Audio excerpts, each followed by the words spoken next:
Welcome to your favorite cricket show, Turning Point. I am your host, Rika Roy. It was a match that got away from Rajasthan as Delhi won by 13 runs. The team is back at number one. We shall look back at the match and much more over the next half hour with BBC's former sports editor and author of The Nine Waves, the extraordinary story of Indian cricket, Mihir Bose, and fans from both teams. Here's how the innings played out. Delhi was blown by the Jofra storm at the start, this screamer destroying Prithvi Shaw's furniture. And then in his next over, the Englishman accounted for Rahane. Jofra 2 for 5 at this stage. After weathering the Jofra storm, Delhi went on a leather hunt. Shikhar Dhawan stroking his 39th half-century. Dhawan and Iyer had an 85-run stand. Shikhar, trying to reverse sweep, was dismissed by leggy Sreyash Gopal for a 33-ball 57. Iyer scored a 43-ball 53 and was in another 37-run stand with Stoinis for Delhi. There was drama in the middle. Ben Stokes grounding himself on this occasion, unable to dismiss the Delhi skipper, but he was gone 6 balls later. Delhi lost 4 wickets in the last 5 overs, adding just 32 runs. Archer was phenomenal, finishing with 3 for 19 as Delhi reached 161 for 7. Ben Stokes missed out on the last occasion. This time, he came out with a lot of intent, and Delhi paid dearly for missing his run out in the first over. On the other end, Jos Buttler too decided to join in the intimidation. That's a fantastic shot again. We've seen his 100th. Before a fast and furious Oct15 went to his defences.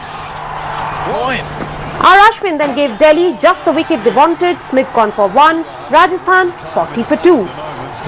This was the first 6 of Akshar Patel this season. Samson and Stokes with a 46-run third wicket stand. This was massive, a slower ball from debutant Tushar Deshpande getting Ben Stokes, the Englishman gone for 41. Rajasthan lost 2 more wickets after that and the match was getting close when Tewatia began to improvise. It was a deadly accurate ball from Ondrik Nortje that sent Robin Uthappa back. Royals needed 27 runs in 15 balls. Nortje and Rabada put the choke on Rajasthan. The Royals got 25 runs in the last 5 overs. Tushar Deshpande bowling a perfect last over as Delhi won by 13 runs. What an exceptional defence of a small total after being put under the pump. Delhi's key players are dropping down with injuries, but their bowling continues to be too good to handle. It's time for me to get in our voices on the show. First up, our expert Mihir Bose. Mihir, Rajasthan Royals always looked ahead of the curve, but playing like a side not in the habit of winning. Would you say so? Yes, I think Smith, their captain, admitted that. I mean, there was, if you like, a problem batting second. The wicket was getting slower, but all credit to Delhi. I mean, you know, with about 5 overs left, if I was a betting man and I didn't put a bet, you had to bet on Rajasthan Royals. They had only lost 5 wickets. They were going well, and Tewatia had been dropped not once but in effect twice. Archer might have got to that, but the first drop by Nortje was a very bad one. But then the death bowling that Delhi have is absolutely amazing. The two South Africans, Rabada and Nortje, really bowled very well. Nortje came back from dropping the catch, and let's give all credit to Tushar Deshpande, playing his first IPL match, a very good Indian prospect, and he bowled. He kept his nerve. You know, okay, at that stage, hitting 4 sixes and winning the match looked unlikely, but nevertheless, he kept his nerve and bowled very well. Not easy to bowl that final over when 22 runs were required. Ronak, to you, commiserations that your team lost. Would you say Rajasthan Royals at this stage looks like a team that can go on to spoil someone's party and not really have a realistic chance of qualifying for the playoffs? Yes, I mean, yeah, and you know, they are such a, on paper, I know the game is not played on paper, as they say, but on paper, they are such a gifted side. Stokes is back, there is Smith, you know, the great batting side, but their batting has never quite clicked. I mean, you know, Smith afterwards said this wasn't a great wicket to bat on, but with in the late stages of the game, they should have put on more than finish with 161. Had they had another, say, 20, I mean, sorry, at the late stage of the game, they should have really batted more. They had people who failed in the top order. Stokes had a partnership, but then what the batting doesn't show is the ability to build a really big partnership. True. Ronak, will you pick up from what Mihir has just said? Yeah, I mean, out of all the losses so far we've had this season, this is going to hurt the most. I think we did all the right things for most of the game. We bowled really well, restricted DC to 160. We even actually got our highest opening partnership this season. So it was looking very good till the 5th or 6th over mark, but I think it just went downhill from there. I think, Steve Smith is having a nightmare of a tournament where he's got single-digit returns in 5 out of 8 matches, and the captain is not leading from the front. I mean, the RR batting looks very explosive, but it is just not consistent at the moment, and I think that is the biggest problem. And I mean, there is up to a limit where we can have Rahul Tewatia winning us all the matches. I mean, he proved today that he's human after all. I mean, he also can fail sometimes. Right, you can't be over-dependent on Tewatia. Well, Gurkirat, coming to you, Norkia, he must have bowled at least 7 to 8 balls over 105 kilometers per hour tonight. Probably the fastest was 156. Would you say if Delhi is to win the championship, Rabada and Norkia, they have to hunt in pair from now on? Yes, they've been doing it in the last 8 games now, and I hope they continue. Like I said last time, there needs to be a statue for Chris Wokes, appreciating why he pulled out and we got Nokia. Brilliant. I'm just falling short of words today. Make no mistake, this is a very, very special win. 2 players from the front, first 11 not taking part. Your captain gets injured. You probably just have the power score where you come in thinking that you've not scored 10-15 more. And then the kind of start Rajasthan got, like Mihir said, anybody would have bet on Rajasthan. So this is as good as a comeback from behind victory can be. Make no mistake about it. Very, very good performance from the bowlers, led by, even Ashwin was good, so was Akshar. Akshar was taken for runs in his first 2 overs, but then he struck with the important wicket of Samson. So bowlers deserve all the credit, and a special word for Shikhar as well. Very, very good batting today. Well, Mihir, back to you. Well, we are, used to saying that the spinners put the choke on the opposition, but tonight it wasn't the spinners, but the pacers of Delhi who performed splendidly, given that Smith said that the wickets were slowing down. How then would you rate this performance by the Delhi fast bowlers, Nokia and Rabada? Well, very well, because, they bowled very cleverly. What they did was, towards the end, they cut down the pace. I know there was some banter afterwards as to how, what the pace was, but basically they cut down the pace and they bowled more off cutters and leg cutters and so on. And what they did was they got in, that old saying, got in the block hole. And and also what was very interesting about the Delhi Capitals was, Nokia dropped a very crucial catch, what looked like a crucial catch of Tewatia, and we know what he can do. But look at the way Rahane fielded. Had he tried to take that catch, which it would have landed as a 6, but he dropped the catch and made sure that they only got 2 runs. I mean, that, if you like, is really good work in the field and clever thinking. So this side looks to me, they're topping the table. Of course, they've played 1 match more than most of the other teams, but nevertheless, this side looks to me like coming together. They say batting wins matches and bowling wins championship, and they certainly have the bowling at the death to win this title.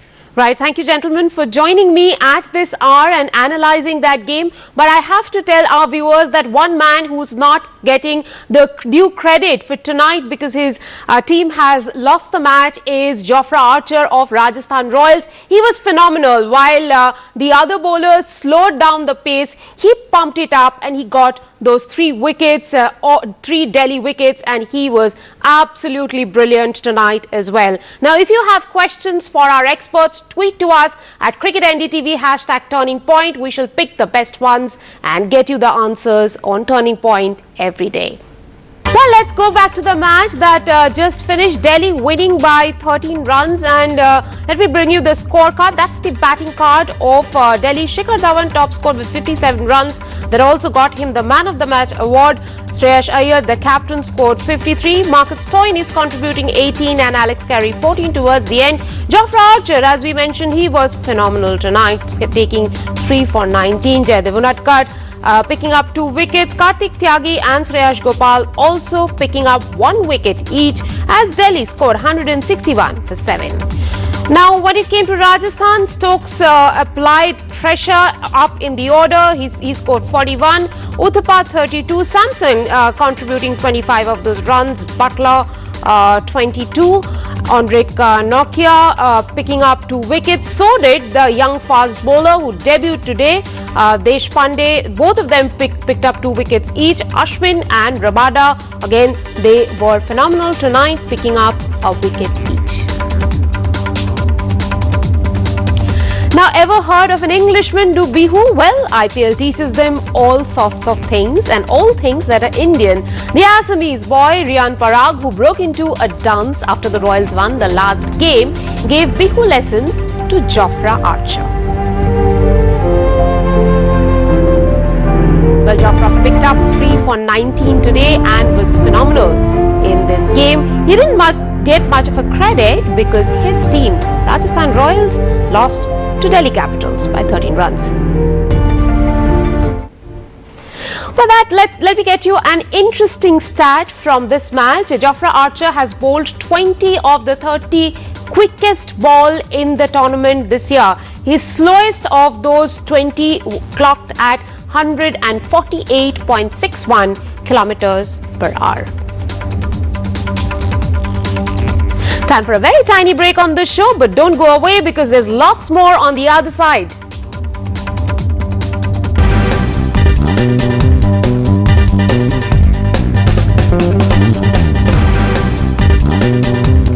Match 31 of Dream 11 IPL between Punjab and Bangalore will be held in Sharjah later today. This will be the reverse fixture. Punjab won the last time around. Here are the 2 skippers engaging in some IPL banter, talking about IPL joys, fun, season in the sun and rules that can be changed on an Instagram live organized by a sponsor.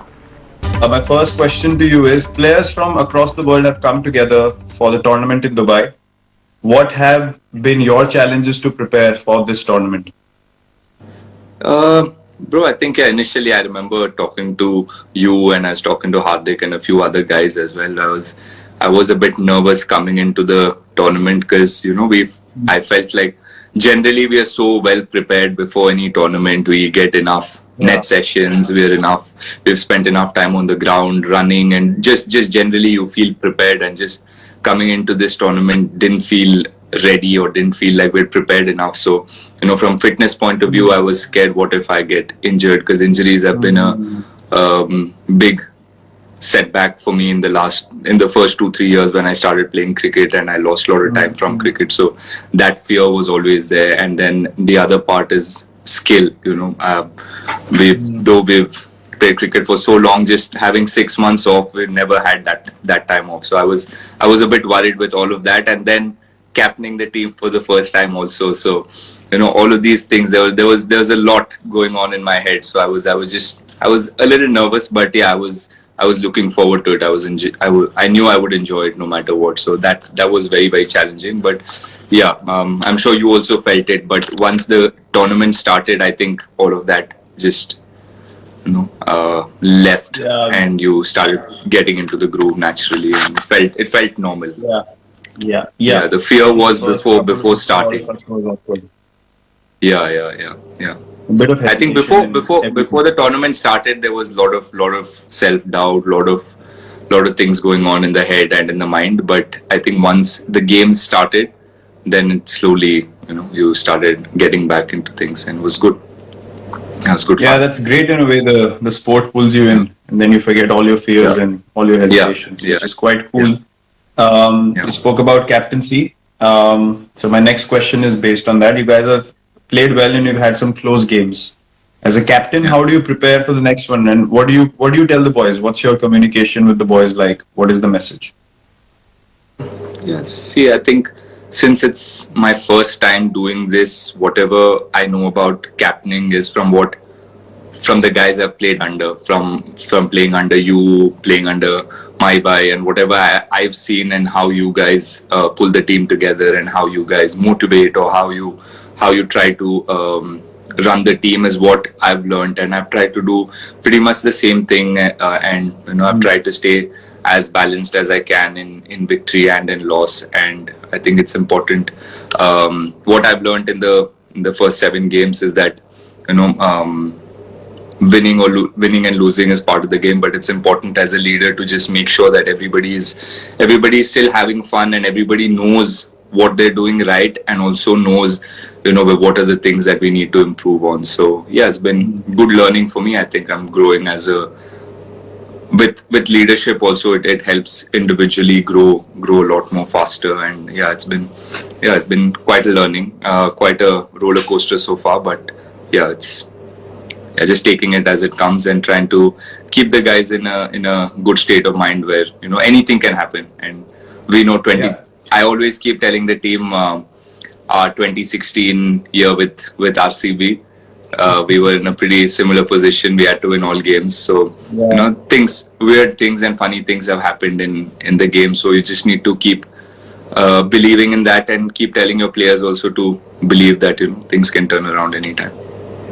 I'm sure you can relate quite a bit to RCB because you have all of Bangalore in your team anyway. So yeah, more or less.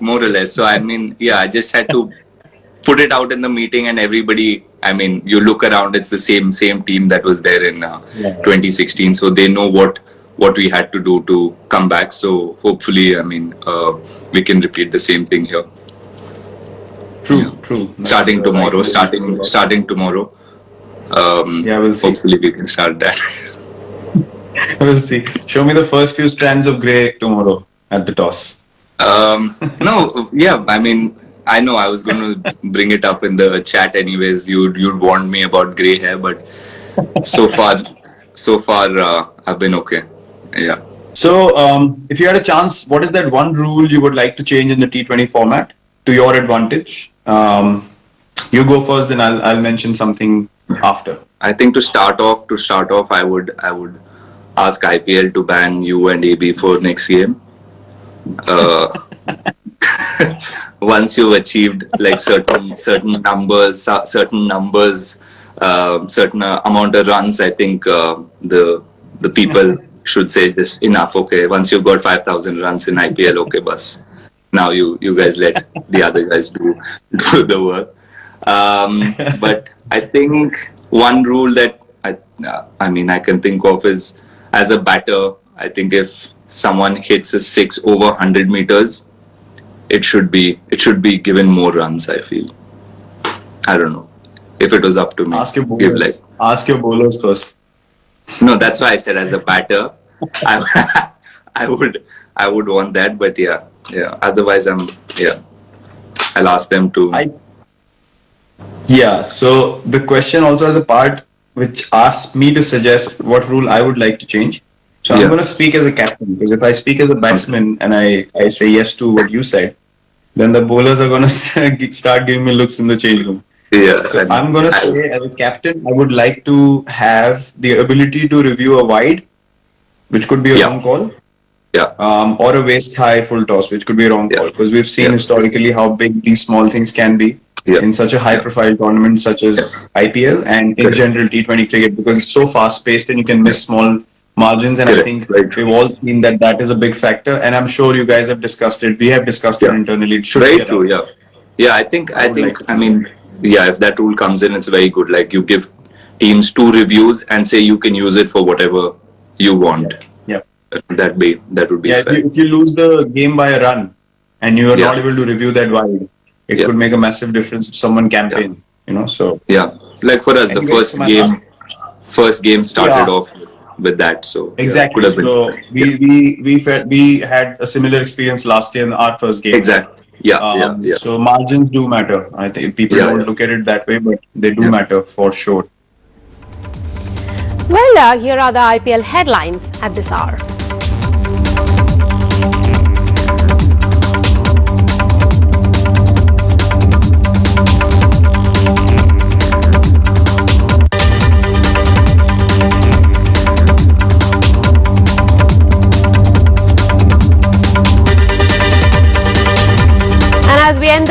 here's a quick programming reminder. You can catch us every day at 4:30 p.m., 7 p.m. and 11:30 p.m. on Turning Point. That's it from me and the entire Turning Point team. Thank you very much for watching.